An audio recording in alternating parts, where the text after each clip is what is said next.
There's a pattern to the selection of readings, at least the gospel readings, for the first couple of Sundays of Lent.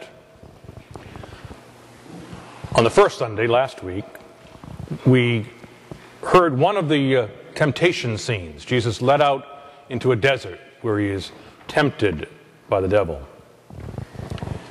And today, on the second Sunday of Lent, we always read from one of the accounts of the Transfiguration, when Jesus takes 3 of his disciples up a mountain and something happens to him.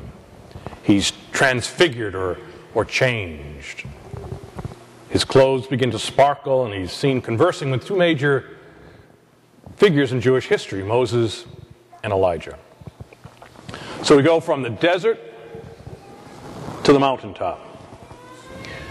And some would suggest that they need to be seen together, with the desert really signifying Jesus' humanity, where he's being tempted. And for the mountaintop, for Jesus' glory, where he's transfigured, his divinity. When you go to a movie and the schedule says 1:30, I originally wrote 7:30, but I said Mashpee people don't go to a movie at 7:30 at night. But say if it said 1:30, then you really know it's not going to start at 1:30. It's going to be at least 15 or 20 minutes later, because they have all the previews or the trailers. And the trailers are meant to give us a glimpse of the story, trying to entice us to come back and see that movie as well. Well, it's not a perfect match. The story of the Transfiguration in today's gospel is something like a preview.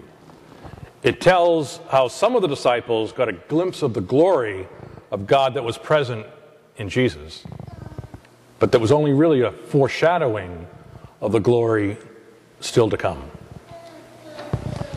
Some would state that not only was Jesus transfigured or changed on the mountain, but the 3 disciples were as well. They saw something different in Jesus. During Lent, you and I are called to be changed as well. It might be a complete 180-degree turn or a fine-tuning of a position that we're in. None of us has perfect alignment all the time.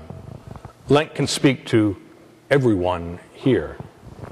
And one of the foundational aspects of Lent is an invitation to take stock of our prayer life. In the gospel, we heard the voice, "This is my chosen son, listen to him." We might ask, how do we listen to the Lord in prayer? Some people find it necessary just to get up 10 minutes earlier, to find that 10 minutes that they can devote to prayer. Others buy a tape or a CD that they can play in their car when they're driving around, which would have some connection to prayer life. There's lots of them that are available. There's also a website that you can access through our own parish website. It's called sacredspace.ie, and the IE signifies that it comes from Ireland. It's a site run by some Irish Jesuits. And if you have a computer or often on a computer, you could go to that site for the 10 minutes that it would take, and it would lead you through a series of reflections, usually containing part of the gospel from the Mass of the day.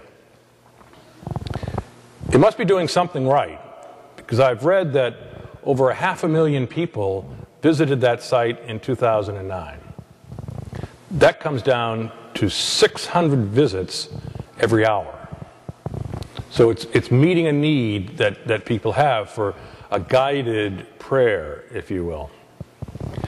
And if that doesn't resonate with you, again on the parish website there are listed maybe 10 or 12 different resources that you could make use of during Lent, including some of them for prayer itself. journey of Lent has begun. If we've not yet started, it's still time to get on board. The previews are still showing, and the main attraction is still to come.